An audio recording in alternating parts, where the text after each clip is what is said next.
जय मसीह की आप सभी को परमेश्वर का धन्यवाद कि परमेश्वर ने हमें एक बार फिर से मौका दिया कि मैं आपके साथ परमेश्वर के वचन के द्वारा बातचीत कर सकूं। मैं उम्मीद करता हूं आप सब बिल्कुल ठीक हैं। परमेश्वर ने आपको अपने वचनों से आशीषित करा है, प्रभु ने आपको सुरक्षा दी है। इसके लिए मैं परमेश्वर को धन्यवाद देता हूं और आप सभी का शुक्रिया कि आप हर बार मेरे साथ जुड़ते हैं परमेश्वर के वचन को सुनने के लिए यूट्यूब के माध्यम से। और इससे पहले कि आज मैं प्रचार करूं, मैं आपको कहना चाहता हूं, आप जो यूट्यूब पे प्रचार को सुनते हैं, आप इस चैनल को सब्सक्राइब कीजिए और बेल आइकॉन को आप दबाइए ताकि आपके पास नोटिफिकेशन आ सके जब भी इस प्रचार को किसी प्रचार को जब मैं अपलोड करता हूं तो वो आपके पास नोटिफिकेशन आ सके। और अगर आप किसी को शेयर करते हैं तो आप उनको भी आप बोल सकते हैं इस कार्य को करने के लिए, क्योंकि परमेश्वर ने हमें माध्यम दिया है। इसके द्वारा प्रभु का वचन बहुत दूर तक जा रहा है। आप में से कई लोग इस वचन को हमारे YouTube के प्रचार को अपने जानने वालों को भेज देते हैं, तुरंत शेयर करते हैं। परमेश्वर आप लोगों को आशीष दे। और शायद आप अपना प्रचार अपने तरीके से करके आप नहीं भेज सकते हैं, लेकिन अगर आपके पास ये प्रचार आपकी कलीसिया का आ रहा है तो आप इसको शेयर कीजिए। जिस तरीके से आप अपने व्हाट्सएप के स्टेटस के ऊपर आप अन्य वीडियोस लगाते हैं, अन्य चीज़ों के बारे में लगाते हैं, आप अपने स्टेटस पे भी लगा सकते हैं। इसके पीछे केवल मेरा ये मतलब नहीं है कि लोग मुझे जाने। मेरा मतलब यह है कि लोग परमेश्वर के वचन को सुने, जो सही संदेश, सही प्रचार लोगों तक पहुंच सके।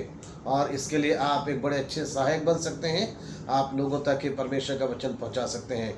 आज शाम को हम परमेश्वर के वचन को सुन रहे हैं और शुक्रवार का दिन, जैसा कि हम लोगों ने अपना एक अध्ययन आरंभ किया है, और वह है कि सामर्थी प्रार्थना का नियम हम जानें।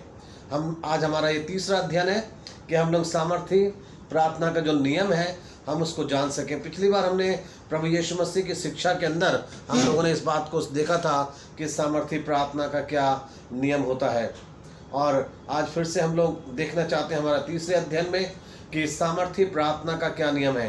क्योंकि हम लोग दुआ करते हैं, हम प्रार्थना करते हैं अपने परिवार के लिए, लोगों के लिए, कलीसिया के लिए, अपने कुछ आवश्यकता के लिए हम प्रार्थना करते हैं। जब कभी हम दुखी होते हैं, हम निराश होते हैं, हमारा हृदय टूटता है, हमारे घर की कोई ज़रूरतें होती हैं, हम चाहते हैं कि हम परमेश्वर से मांगें, हम परमेश्वर से प्रार्थना करें, लेकिन प्रार्थना हमारी सुनी जाए, हमारी प्रार्थना सही परमेश्वर तक पहुंच सके, उसके लिए हमें ज़रूरत है कि हम इस नियम को जानें, तरीके को हम जानें कि सामर्थी प्रार्थना का क्या नियम है। और जो परमेश्वर ने हमें सिखाए हैं अपने वचन के अंदर, हम उन बातों को हम सचमुच में जानें और समझें, तब हम दुआ हम करें और हमारी प्रार्थना सचमुच में परमेश्वर स्वीकार करना चाहते हैं। परमेश्वर सुनना चाहते हैं कि उसके बच्चे उससे क्या मांग रहे हैं। लेकिन कई बार हमारे तरीके गलत होते हैं और परमेश्वर तक हमारी प्रार्थना पहुंचती नहीं है। जिस तरीके से मोबाइल फ़ोन में जब हम कोई नंबर मिलाते हैं और किसी मित्र को अपने फ़ोन करते हैं तो कई बार हमारा फ़ोन पहुंचता नहीं है, लाइन बिज़ी है, या वो किसी और से बात कर रहे हैं, या कवरेज एरिया के क्षेत्र में नहीं आ रहे हैं। तो ऐसे ऐसे हमें संदेश मिलते हैं और हमारी कॉल लगती नहीं है, और हम बड़े अपने आप को ऐसा महसूस करते हैं काश मेरा नंबर लग जाता और मैं बात कर पाता। लेकिन कई सारी मुश्किल आ जाती हैं, प्रॉब्लम होती है, इसके कारण से हम अपने मित्रों से हम बात नहीं कर पाते हैं। लेकिन कभी एकदम से हम कनेक्ट हो जाते हैं क्योंकि सब कुछ ठीक है। ऐसे ही हमारे प्रार्थना के अंदर भी है। कई बार हमारी प्रार्थनाएं परमेश्वर तक नहीं पहुंच रही क्योंकि कहीं ना कहीं पे शायद कुछ बाधाएं, कुछ रुकावटें हैं, शायद हमारा तरीका गलत है। इसलिए प्रभु हमें सिखाना चाहते हैं कि हम सही सामर्थी प्रार्थना के नियम को हम जान सकें। 3 बातें आज फिर से मैं आपके सामने बताना चाहता हूँ। पहली चीज़, सामर्थी प्रार्थना का जो नियम है आज के लिए मैं बता रहा हूँ एक और वो ये है अच्छे समय में प्रार्थना करना। ये एक और चीज़ है जो परमेश्वर हमें सिखाना चाहते हैं, वो ये है कि सही समय में प्रार्थना करना। अब इसका क्या मतलब है? समय से मेरा ये मतलब नहीं है कि सुबह की प्रार्थना, दोपहर की या शाम की प्रार्थना मैं कर रहा हूँ। समय का ये मेरा मतलब है कि ऐसा समय जो मेरी ज़िंदगी का सही समय है, जिसमें अब मैं परमेश्वर से मांग सकता हूँ और परमेश्वर मेरी प्रार्थना को सुन सकते हैं। इसको समझने के लिए आप इस उदाहरण को समझिए। जिस तरीके से एक बच्चा अपने माँ बाप से हमेशा कुछ भी चीज़ों की मांग नहीं करता है। क्यों? क्योंकि वो एक चीज़ को देखता है। वो नहीं देखता है, इंतज़ार नहीं करता कि सुबह मांगूंगा, दोपहर में या शाम को। वो एक समय देखता है, और वो समय कौन सा होता है कि अगर मैं अपने माँ बाप की दृष्टि में बिल्कुल सही हूँ, मैंने उनकी आज्ञाओं को माना है, मैंने कोई गलती नहीं करी है, तो ये है उसके लिए एक सही समय कि अब मैं अगर अपने माता पिता से कुछ मांगूंगा तो वो मेरी बात को सुन लेंगे। कई बार बच्चे अपने माँ बाप के मूड को देखते हैं, कहीं पापा गुस्से में तो नहीं है, कहीं मम्मी पापा में झगड़ा तो नहीं हुआ, और ऐसे टाइम में अगर हम उनसे कुछ मांगेंगे तो वो हमें डांट देंगे। क्यों? क्योंकि वो समय सही नहीं है। ऐसे ही जब हम परमेश्वर से प्रार्थना करते हैं तो हमें प्रार्थना करनी है सही समय में, अच्छे समय में हम प्रार्थना करें। देखिए बाइबल के अंदर हमें इसके बारे में बताया गया है। मेरे साथ अगर आप पढ़ें भजन संहिता उसका 32 अध्याय और उसका 6 वचन।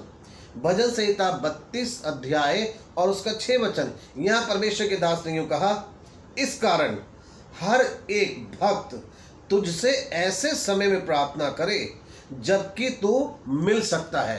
यहाँ पे लिखा है कि हर एक व्यक्ति, हर एक भक्त ऐसे समय में प्रार्थना करे जबकि तू मिल सकता है। इसका मतलब है कि कई बार हमारे प्रार्थना के ऐसे समय होते हैं जब परमेश्वर हमें नहीं मिल पाते। वो परमेश्वर की तरफ से नहीं रुकावट और बाधा है, वो हमारी तरफ से होती है, और इसलिए हमें पहले उस बाधा को दूर करने की आवश्यकता है। अब मैं इस बात को स्पष्ट करना चाहता हूँ, वो समय कौन सा अच्छा है जो यहाँ पर परमेश्वर के दास ने वचन में कहा है। वो समय देखिए कौन सा है। यहाँ पे मैं 5वें वचन को मैं पढ़ना चाहता हूँ। 5वें वचन में लिखा है, जब मैंने अपना पाप तुझ पर प्रकट किया और अपना अधर्म ना छिपाया और कहा मैं यहोवा के सामने अपने अपराधों को मान लूंगा, तब तूने मेरे अधर्म और पाप को क्षमा कर दिया है। अच्छा समय कौन सा है? जब परमेश्वर के सामने मैंने अपने पाप को मान लिया और मैंने कहा मैं अपने पाप को नहीं छिपाऊंगा, और तब तूने मेरे अधर्म और पाप को क्षमा कर दिया। यह है अच्छा समय। अगर आपके पाप क्षमा हो गए, आपने अपने परमेश्वर से कोई भी अपनी बात नहीं छिपाई हुई है, आपके मन में कोई भी कपट नहीं है, कोई भी नाटक और ड्रामा करके आप परमेश्वर के सामने नहीं जा रहे, आप बिल्कुल निर्दोष निष्कलंक हैं परमेश्वर के सामने, तो ये आपके लिए अच्छा समय है। यह है सामर्थी प्रार्थना का एक नियम और है कि अच्छे समय में प्रार्थना करना। और अच्छा समय इंसान के लिए वो है जब उसके पाप परमेश्वर ने क्षमा कर दिए। अब आप परमेश्वर से मांग सकते हैं। इसका मतलब है मेरा बुरा टाइम है वो वाला जब मैं पूरी तरीके से पाप में लिप्त हूँ, मैं पाप में डूबा हूँ, पापों की मुझे माफ़ी नहीं मिली, मैंने परमेश्वर के आगे अपने गुनाहों को माना नहीं है, मैंने अपने पाप छिपा रखे, लेकिन मैं दिन रात में प्रार्थना कर रहा हूँ, मैं प्रार्थना करे जा रहा हूँ, प्रार्थना मैं करे जा रहा हूँ, लेकिन सुन नहीं रहा परमेश्वर। क्यों? क्योंकि मेरे पाप क्षमा नहीं हुए। तो अच्छा समय अपना बनाइए अपनी ज़िंदगी का। आप जब प्रार्थना करने जाते हैं, आप अपने जीवन में इस बात को पूरी तरीके से निश्चय कर लीजिए कि इस समय में कहीं ऐसी कोई बात तो नहीं है कि आपने कोई गलती करी हुई, आपने पाप करा हुआ है और आपका पाप आपकी प्रार्थना में बाधा बन रहा है। परमेश्वर के दास ने कहा भजन संहिता के अंदर, यदि मैं मन में कोई अनर्थ बात सोचता तो परमेश्वर मेरी नहीं सुनता। ये प्रभु के दास ने कहा, ये बात बिल्कुल सच है। यदि मेरे मन के अंदर कहीं पे भी पाप छिपा हुआ है, किसी भी प्रकार की कोई ऐसी बातें छिपी हैं जो परमेश्वर की दृष्टि में घृणित और पाप है कहलाती हैं, बुरी बातें हैं, और मैं दुआ करूं तो मेरी प्रार्थना नहीं सुनी जाएगी। इसलिए अच्छा समय अपना बनाइए अपनी ज़िंदगी का। अच्छा समय मैं नहीं कह रहा हूँ कि सुबह का अच्छा समय या दोपहर का या शाम का अच्छा समय। अच्छा समय जब आपके पाप क्षमा हो गए। अब आप मांगिए परमेश्वर से और परमेश्वर आपको देंगे। ये पहला चीज़ है, पहला नियम। दूसरी चीज़ है सामर्थी प्रार्थना का जो नियम है आज के लिए, और वो ये है मन में कोई भी संदेह नहीं करना। मन में संदेह नहीं करना। जब हम मांगते हैं परमेश्वर से तो पूर्ण विश्वास के साथ मांगे, निश्चय के साथ मांगे। मेरा परमेश्वर मेरी प्रार्थना को सुनने के लिए वो तैयार है, मेरा परमेश्वर सुनता है। कोई भी संदेह मत आने दीजिए, संदेह कोई भी अपनी तरफ से मत आने दीजिए कि परमेश्वर पता नहीं इस समय सुन रहा है या नहीं सुन रहा है, परमेश्वर इस बात को स्वीकार करेंगे या नहीं करेंगे। किसी भी प्रकार का संदेह मत आने दीजिए। मैंने इस बात को मांगा है, पता नहीं कब तक मेरी प्रार्थना सुनी जाएगी, पता नहीं मुझे मिलेगा या नहीं मिलेगा, मैं क्या करूं अगर नहीं हुआ। इस तरीके का संदेह, शक मत आने दीजिए। याकूब उसका 1 अध्याय उसके 6 वचन में लिखा है, पर मांगने वाला विश्वास से मांगे और कुछ भी संदेह ना करे, क्योंकि संदेह करने वाला समुद्र की लहरों के समान होता है। अपने मन में कोई भी संदेह ना करें परमेश्वर के ऊपर। परमेश्वर सच्चा है, परमेश्वर सामर्थी है, परमेश्वर आपको सब कुछ देने के लिए तैयार है। इसलिए परमेश्वर के ऊपर आप एक मात्र भी संदेह ना कीजिए। परमेश्वर आपको प्यार करते हैं, परमेश्वर दयालु हैं, परमेश्वर अनुग्रहकारी परमेश्वर हैं, परमेश्वर विलंब से कोप करने वाले अति करुणा में परमेश्वर हैं। परमेश्वर आपकी प्रार्थना को सुनने के लिए वो तैयार है। ये दूसरा नियम है, आप अपनी प्रार्थना को सामर्थी बना सकते हैं जब आप अपने मन के अंदर कोई भी संदेह नहीं करेंगे, कोई भी शक नहीं करेंगे कि प्रार्थना सुनेंगे या नहीं सुनेंगे। नहीं, प्रभु यीशु मसीह ने कहा, मांगो तो तुम्हें दिया जाएगा, ढूंढो तो तुम पाओगे। हम प्रार्थना करें और परमेश्वर अवश्य हमें देंगे। परमेश्वर अपने मांगने वालों को देते हैं। यदि मेरा और परमेश्वर का रिश्ता बहुत अच्छा है, मजबूत है, मैं परमेश्वर का बेटा और बेटी हूँ, तो परमेश्वर मेरी प्रार्थना को अवश्य सुनेंगे। फिर कोई भी उन पे संदेह करने की मुझे आवश्यकता नहीं है। तीसरी और अंतिम चीज, सामर्थी प्रार्थना का जो हमारा नियम है वह है परमेश्वर की प्रतिज्ञाओं को स्मरण करना। परमेश्वर की प्रतिज्ञाओं को स्मरण करना। क्यों स्मरण करना परमेश्वर की प्रतिज्ञाओं को? बाइबल में से मैं बताना चाहता हूँ आपको, और बाइबल हमें सिखाती है। जब हम पढ़ते हैं परमेश्वर के वचन के अंदर भजन संहिता और उसका 105 अध्याय और उसका 8वां वचन हम पढ़ते हैं जब, तो उसके अंदर इस तरीके से हमें पढ़ने के लिए मिलता है। भजन संहिता 105 अध्याय और उसके 8वें वचन में इस तरीके से लिखा है, वह अपनी वाचों को सदा स्मरण रखता आया है। परमेश्वर अपनी वाचों को सदा स्मरण रखता है। अगर परमेश्वर अपने वायदों को याद रखता है, क्या वायदे वो याद रखता है? मैंने अपने बच्चे से क्या वायदा करा है, मैंने अपने बच्चों से क्या बोला हुआ है, क्या वायदा करा है, परमेश्वर याद रखता है, वो स्मरण करता है, वो भूलता नहीं है। तो परमेश्वर के बच्चों को भी उसके वायदों को स्मरण रखने की आवश्यकता है। हमारी प्रार्थना सामर्थी जो प्रार्थना, उसका तीसरा नियम है परमेश्वर की सारी वाचाओं को, प्रतिज्ञाओं को अपने विषय में स्मरण रखना है, याद रखना है कि उसने क्या कहा है, परमेश्वर ने क्या कहा है। देखिए 2-3 वचन हैं। यहोशू 1 अध्याय उसके 9 वचन में परमेश्वर ने यहोशू से प्रतिज्ञा ये करी है, तेरे जीवन भर कोई तेरे सामने ठहर ना सकेगा। ये प्रतिज्ञा करी है। परमेश्वर ने कहा, जैसे मैं मूसा के संग रहा वैसे मैं तेरे संग भी रहूंगा। हमेशा हमें इस प्रतिज्ञा को हमें स्मरण रखने की आवश्यकता है। परमेश्वर ने कहा, मैं तुझे सफल करूंगा, कोई जीवन भर तेरे सामने ठहर नहीं सकेगा। यशायाह 41 अध्याय और 10 वचन में लिखा है, तू मत डर, इधर उधर मत ताक, मैं तेरी सहायता करूंगा, तुझे मैं दृढ़ करूंगा। यह है परमेश्वर की प्रतिज्ञा, इसे स्मरण करना है। परमेश्वर कह रहे तू इधर उधर मत ताक। अगर तूने मेरी तरफ ध्यान लगाया, तूने मुझसे मांगा है, तो याद रख मैंने कहा है मैं पूरा करूंगा, मैं पूरा करूंगा। फिर तू इधर उधर ध्यान क्यों लगा रहा है? हम कई बार प्रार्थना परमेश्वर से करते हैं, लेकिन ध्यान हम कई बार बहुत अन्य जगहों पे हम लगा के रखते हैं। परमेश्वर कहना चाहता है, तू याद रख मैंने तुझसे क्या कहा है, मैं तुझे दृढ़ करूंगा, मैं तुझे मजबूत करूंगा, मैं तेरी सहायता करूंगा। हाँ, आज परमेश्वर के बच्चों को इन बातों को याद रखने की आवश्यकता है।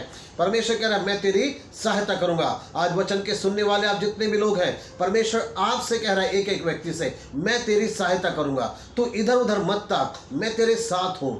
हम इब्रानियों उसका 13 अध्याय उसके 5 वचन में पढ़ते हैं, ये परमेश्वर ने प्रतिज्ञा कर, उसने कहा मैं तुझे कभी नहीं छोड़ूंगा और कभी मैं तुझे नहीं त्यागूंगा। वचन के सुनने वालों, परमेश्वर आपसे कह रहा है मैं तुझे कभी नहीं छोड़ूंगा, मैं तुझे कभी नहीं त्यागूंगा। इसका मतलब है तू मेरे मन में सदा है, तू मेरे विचारों में सदा है। मुझे याद है मेरे बच्चे की क्या ज़रूरत है, मेरी बेटी की क्या ज़रूरत है, और उसको सब कुछ याद है उसने हमसे क्या कहा है। कई बार हमें ये लगता है कि शायद परमेश्वर हमसे बातें करके भूल जाता है, परमेश्वर हमसे वायदे करके भूल जाता है। नहीं, परमेश्वर जो है वो मनुष्य नहीं है कि वो झूठ बोले। परमेश्वर वो है जो सत्य बोलता है। परमेश्वर सच है, उसके अंदर सच्चाई है, हम उसके ऊपर भरोसा कर सकते हैं। ये तीसरा नियम है सामर्थ्य प्रार्थना का, परमेश्वर की प्रतिज्ञाओं को स्मरण रखने की हमें आवश्यकता है कि हम परमेश्वर की प्रतिज्ञाओं को हम स्मरण करें कि परमेश्वर ने हमसे क्या प्रतिज्ञाएं करी हैं। प्रभु हमारा बहुत महान और सच्चा है। वो परमेश्वर चाहते हैं कि उसके बच्चे सचमुच में इसी तरीके से परमेश्वर के ऊपर पूरी तरीके से भरोसा करें और परमेश्वर से मांग सकें। पहली चीज़ मैंने बताया सामर्थ्य प्रार्थना का नियम है अच्छे समय में प्रार्थना करना। अच्छा समय कौन सा है? जब मेरे पाप क्षमा हो चुके हैं, जब मुझे पूरा निश्चय है कि परमेश्वर ने मेरे सारे जाने अनजाने के पापों को मिटा दिया और क्षमा कर दिया है, तब मैं परमेश्वर से प्रार्थना कर सकता हूँ, परमेश्वर मेरी प्रार्थना सुनेंगे। दूसरा है परमेश्वर पे कभी संदेह नहीं करना है। तीसरा है परमेश्वर की प्रतिज्ञाओं को स्मरण करना है। परमेश्वर की प्रतिज्ञाओं को हमेशा याद रखना, उसने हमसे क्या प्रतिज्ञाएं करी है। परमेश्वर आप लोगों को आशीष दे। आज आप अपनी प्रार्थनाओं को कीजिए, अपनी प्रार्थनाओं को सामर्थ्य बनाइए और सामर्थ्य प्रार्थना के जो नियम है आप उनको याद रखिए। परमेश्वर करे कि हमारी कलीसिया के सब लोग दुआ करने वाले रहें और परमेश्वर के ऊपर विश्वास करने वाले रहें। आइए समय हम लोग प्रार्थना करें।